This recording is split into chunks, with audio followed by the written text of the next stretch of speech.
இந்த புதுச்சேரி கவர்மெண்ட்டை பத்தி நாம சொல்லியே ஆகணும். இது டெஃபினட்டா தமிழ்நாட்டில் இருக்கிற மாதிரி நம்ம திமுக கவர்மெண்ட் மாதிரி கிடையவே கிடையாது. ஏன்னா வேற ஒரு அரசியல் கட்சி நடத்துற நிகழ்ச்சியாகவே இருந்தாலும் அந்த நிகழ்ச்சிக்கு தன்னெழுச்சியா வர நம்ம மக்களுக்கு பாதுகாப்பு கொடுத்து பாரபட்சமே காட்டாம இந்த கவர்மெண்ட் நடந்துகிட்டு இருக்கிறாங்க.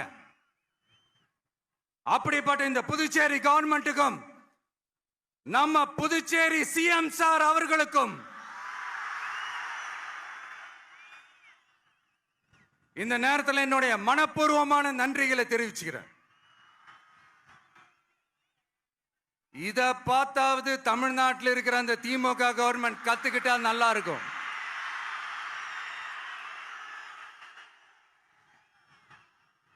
ஆனா அவங்க கத்துக்க மாட்டாங்க. பரவாயில்ல, வரப்போற எலெக்ஷன்ல 100% கத்துக்குவாங்க. அத நம்ம மக்கள் பார்த்துக்குவாங்க. புதுச்சேரி மக்களுக்கு ஒன்னே ஒண்ணுதான் சொல்லணும், இந்த திமுகவை நம்பாதீங்க.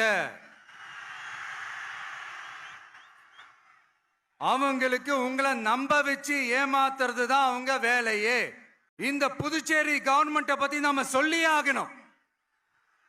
இது டெஃபினட்டா தமிழ்நாட்டில் இருக்கிற மாதிரி நம்ம திமுக கவர்மெண்ட் மாதிரி கிடையவே கிடையாது. ஏன்னா வேற ஒரு அரசியல் கட்சி நடத்துற நிகழ்ச்சியாகவே இருந்தாலும் அந்த நிகழ்ச்சிக்கு தன்னெழுச்சியா வர நம்ம மக்களுக்கு பாதுகாப்பு கொடுத்து பாரபட்சமே காட்டாம இந்த கவர்மெண்ட் நடந்துகிட்டு இருக்கிறாங்க. அப்படிப்பட்ட இந்த புதுச்சேரி கவர்மெண்ட்டுக்கும் நம்ம புதுச்சேரி சிஎம் சார் அவர்களுக்கும் இந்த நேரத்தில் என்னுடைய மனப்பூர்வமான நன்றிகளை தெரிவிச்சுக்கிறேன். இத பார்த்தாவது தமிழ்நாட்டில் இருக்கிற அந்த திமுக கவர்மெண்ட் கத்துக்கிட்டா நல்லா இருக்கும்.